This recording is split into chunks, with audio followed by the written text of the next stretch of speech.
Hi guys. सो आज मैं आपको पढ़ाने वाला हूँ इंग्लिश की हिंदी ट्रांसलेशन। ठीक है, तो इसे ध्यान से समझिएगा। तो स्टार्ट करते हैं। एक बूढ़े आदमी के चार बेटे थे। एक बूढ़े आदमी के चार बेटे थे। ठीक है, तो ये आपका गया पास्ट में, थे है तो। एक बूढ़ा आदमी, ये पूरा एक सब्जेक्ट है। N old man. ठीक है, एन यहाँ यूँ लगाया है क्योंकि दो वोविल साथ नहीं आ सकते। ठीक है, ए भी वोविल है, ओ भी वोविल है। ठीक है, तो एन इसलिए लगाया है। अंडरस्टूड, दो वोविल साथ नहीं आ सकते। एन ओल्ड मैन, थे, चार बेटे थे, तो यहाँ आएगा हैड। ठीक है, यहाँ यूज होगा had. An old man had, had मतलब थे, कितने थे? Four. Had four sons. An old man had four sons. ठीक है, चार बेटे थे। कोई चीज़ अगर हमारे पास होती है तो उसके लिए हम हैज़ या हैव, हैड का यूज़ करते हैं। ठीक है, हैज़, हैव या हैड का। ठीक है, हैज़ हैव आपका प्रेजेंट में और हैड आपका पास्ट में। जैसे मेरे पास एक गाय है तो आएगी आई हैव अ काउ। ठीक है, तो ये जो आती है आपकी हैज़ हैव, ये कोई चीज़ आपके पास होने के लिए आती है। ठीक है, तो ये आपका हेल्पिंग वर्ब यूज़ होता है कोई चीज़ आने के लिए। अंडरस्टूड।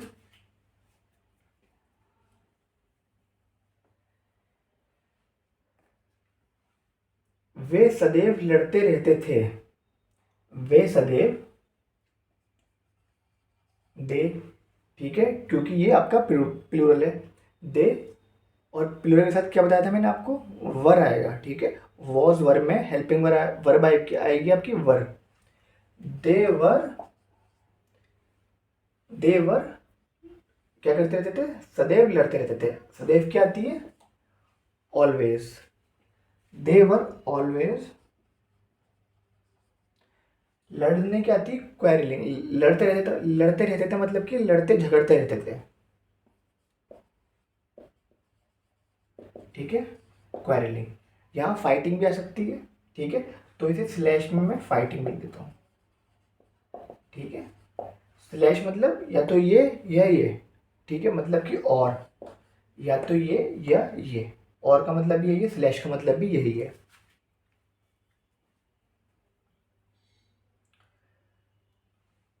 एक दिन वे किसान बीमार पड़ गया। एक दिन वे किसान, वन डे, दी। किसान क्या आती है? फॉर्मल। वन डे, एक दिन, फॉर्मल, बीमार पड़ गया। ठीक है, तो बीमार की ये आती है फॉल इल। ठीक है, फॉल, यहाँ पर आएगी फेल इल। ठीक है, फेल आएगी यहाँ पर क्योंकि पास्ट है, तो आपका हो जाएगा फेल इल मतलब कि बीमार पड़ गया। ठीक है, अगर बीमार पड़ता है तो आती फॉल इल, फॉल आती, बट यहाँ ई आ जाएगी आपकी। ठीक है, अंडरस्टूड।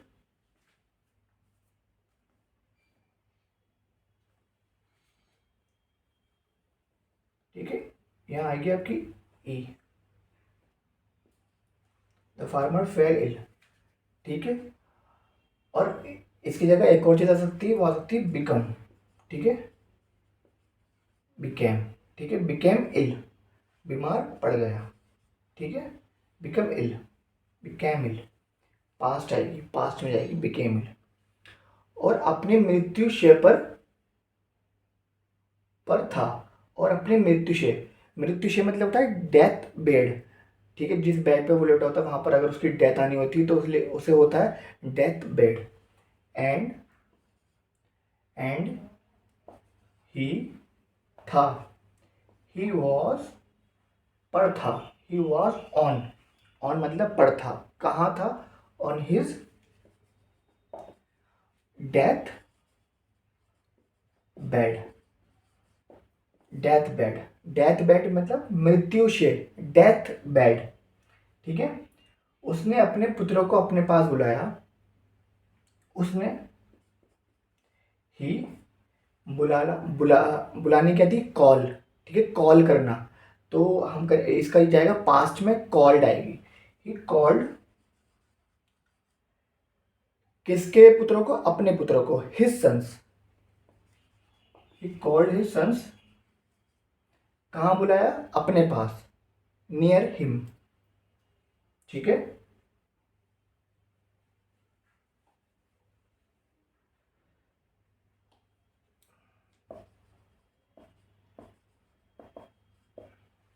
उसने अपने पुत्रों को अपने पास, near him, he called his sons near him, और उन्हें छड़ियों का एक गट्टा तोड़ने के लिए दिया, और उन्हें छड़ियों का एक गट्टा तोड़ने के लिए दिया।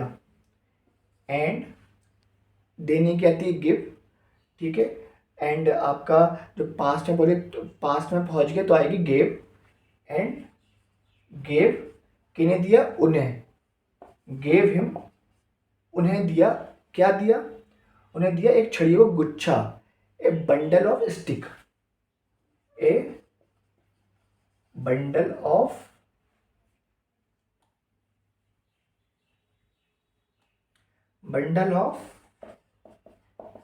स्टिक, उन्हें एक बंडल ऑफ स्टिक दिया, हड्डियों, वो छड़ियों का एक गट्ठा तोड़ने के लिए दिया।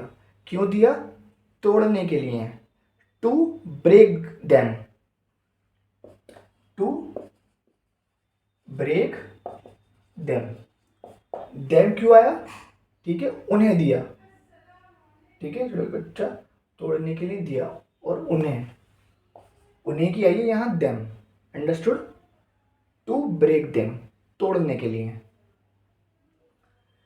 कोई भी इसे तोड़ने में सफल नहीं हुआ, कोई भी इसे तोड़ने में सफल नहीं हुआ, कोई भी नहीं की आती है नन, ठीक है, ठीक है, नन, ठीक है, नन मतलब कोई भी नहीं, नन वाज में था,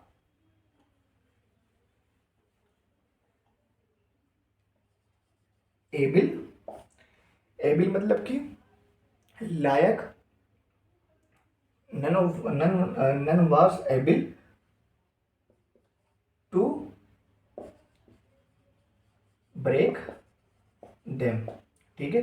नन वाज एबिल मतलब कोई भी नहीं था, वाज एबिल लायक टू ब्रेक देम, कोई भी उन्हें तोड़ने में सफल नहीं हुआ, ठीक है। तो यहाँ सफल क्या आएगी, एबल, ठीक है, उन्हें तोड़ने में, एबल का आता है मतलब कि सक्षम होना किसी चीज़ में, ठीक है, एबल एंड अनेबल, एबल और अनेबल, ठीक है, मतलब क्या होता है, सक्षम होना, नहीं होना, ठीक है। या आप कर सकते, तुम एबल हो इस चीज़ के मतलब कि तुम कर सकते हो इस चीज़ को, और अनेबल हो मतलब you can do this, you can't do this, तुम नहीं कर सकते, ठीक है, अंडरस्टूड।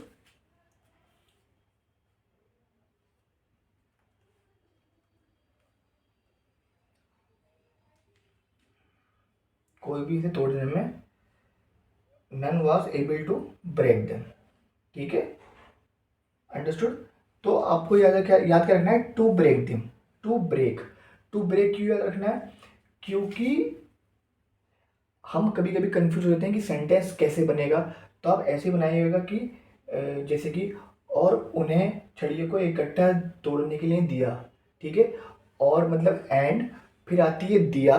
तो ये वाला जो है ना, दिया जो लास्ट में होता है, ये सबसे पहले बनता है, ठीक है, जब सब्जेक्ट हम लिख लेंगे, सब्जेक्ट के जस्ट बाद ही बनता है, ठीक है। दिया, गेव, दिया, ठीक है, किसे दिया, उसे दिया। आप अपने आप से क्वेश्चन करा करो कि दिया, अच्छा क्या दिया, किसे दिया, उसे दिया, उसे दिया, ठीक है। अब क्या दिया, ए बंडल ऑफ स्टिक, एक बंडल ऑफ स्टिक दी, क्यों दी, टू ब्रेक देम, तोड़ने के लिए। तो अपने आप से अगर आप क्वेश्चन करोगे कि क्यों दिया, कैसे दिया, तो आपको खुद ही समझ में आ जाएगा, ठीक है। तो ये चीज़ें ऐसी बनती हैं। एंड कोई भी कन्फ्यूजन हो तो मुझसे ज़रूर पूछ लिएगा। Thank you.